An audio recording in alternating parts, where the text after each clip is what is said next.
السلام علیکم ناظرین کرام، ایک دن امیر المومنین حضرت علی علیہ السلام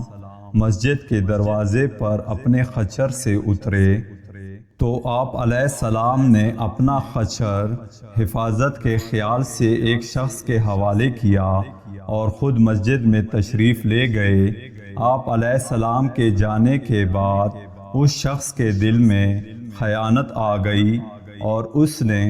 آپ علیہ السلام کے خچر کی لگام نکال لی اور فرار ہو گیا۔ حضرت علی علیہ السلام نماز سے فارغ ہو کر جب مسجد سے باہر تشریف لائے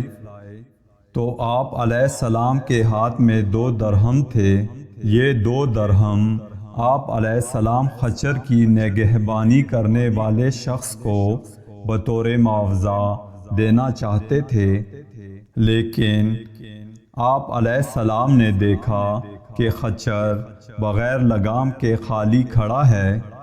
بہرحال آپ علیہ السلام بغیر لگام کے خچر پر سوار ہو کر گھر پہنچے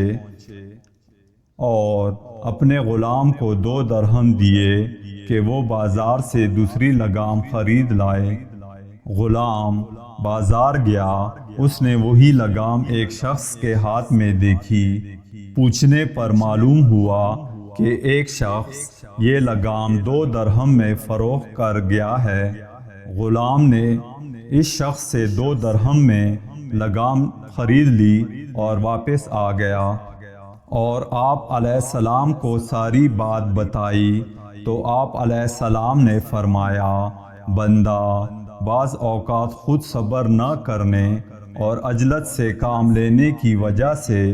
رزق حلال کو اپنے اوپر حرام کر لیتا ہے، حالانکہ جو کچھ رب العزت نے اس کی قسمت میں لکھا ہوتا ہے اس سے زیادہ اسے نہیں ملتا۔ تو دوستو، اگر آپ کو یہ ویڈیو پسند آئی ہے اور اگر آپ چاہتے ہیں کہ اس قسم کی مزید معلوماتی ویڈیو آپ دیکھیں تو اس کے لیے ضروری ہے کہ آپ کو ہمارے چینل کو سبسکرائب کرنا پڑے گا تاکہ ہمارے آنے والی ہر ویڈیو آپ تک فوراً پہنچ پائے۔